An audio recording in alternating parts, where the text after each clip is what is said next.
novel still feels so timely are the confounding questions at the heart of the narrative. How do we know what we know, and when do we know it? Why does a good person become a bad person? What power does a citizen have against the state? These questions felt urgent to Kressmann Taylor 83 years ago, and they feel urgent now.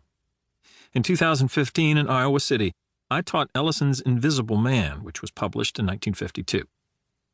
I remember beginning the class by writing on the board statistics for black and white Americans, the mortality rates, the incarceration rates, the levels of education and income.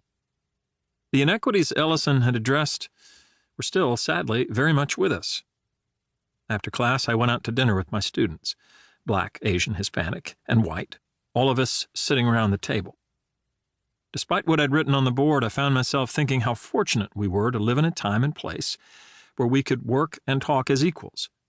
Only later did I learn that afterward, walking home, my black students carefully crossed the road to avoid the crowds of white people spilling out of the bars. As it did for many others, it took 8 minutes and 46 seconds on May 25, 2020, to make me realize how painfully limited my understanding was of the lives of black Americans. The evidence was all around me, yet I had managed to have no idea of the ways in which racism, fear, authorized brutality, and prejudice affected to varying degrees everyone in the black community.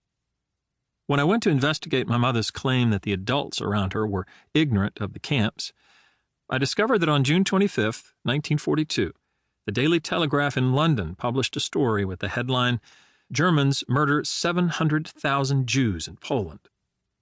Traveling gas chambers. The article lists the numbers killed in various towns and cities and describes the murder of children, pensioners, and hospital patients. It was published on page 5 of a 6-page issue of the paper and disappeared without a trace. No other newspapers took up the story. Key to the success of the prophetic novel is that it is not a sermon. The reader wants to be informed, but she longs to be entertained. Kressmann Taylor fulfills this longing by her gripping, fast-moving plot and her brilliant choice of the epistolary form. She may have come to the latter, as we learn in the afterword, almost accidentally. But she could scarcely have chosen a better way to explore her moral questions. The novel in letters has a long and lustrous history. There were already a number of notable examples when Aphra Behn, the first English woman to earn her living by writing, published love letters between a nobleman and his sister in 1682, and many more were to follow. One of the signal advantages of the form is that it banishes the narrator's voice and moral stance. The letters represent only the point of view of the characters. It also allows for a useful compression. Readers have a sense of eavesdropping. They don't expect to understand everything or to learn every detail. Their assumption is that the letter writer has something important to communicate, and too much explaining can make a letter seem contrived. Kressmann Taylor makes excellent use of these attributes, particularly in the deft introduction of her third main character, Max's sister, Griselle, an actress who still lives in Europe, and who after years of struggle is having great success on the stage in Vienna. The voices of the two friends are pleasingly distinct. Max in San Francisco, a little more colloquial.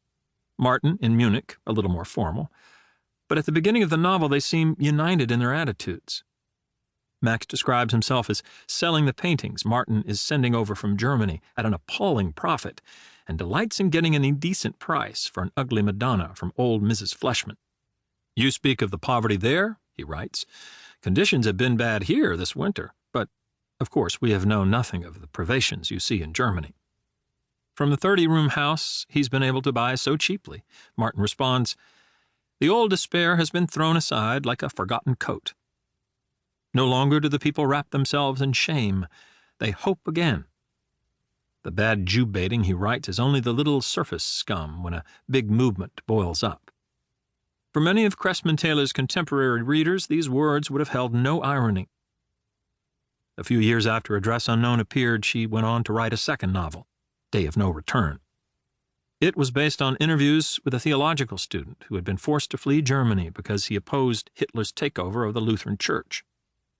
In her introduction, Kressmann Taylor describes Hitler's plan to have the powerful church become a tool to disseminate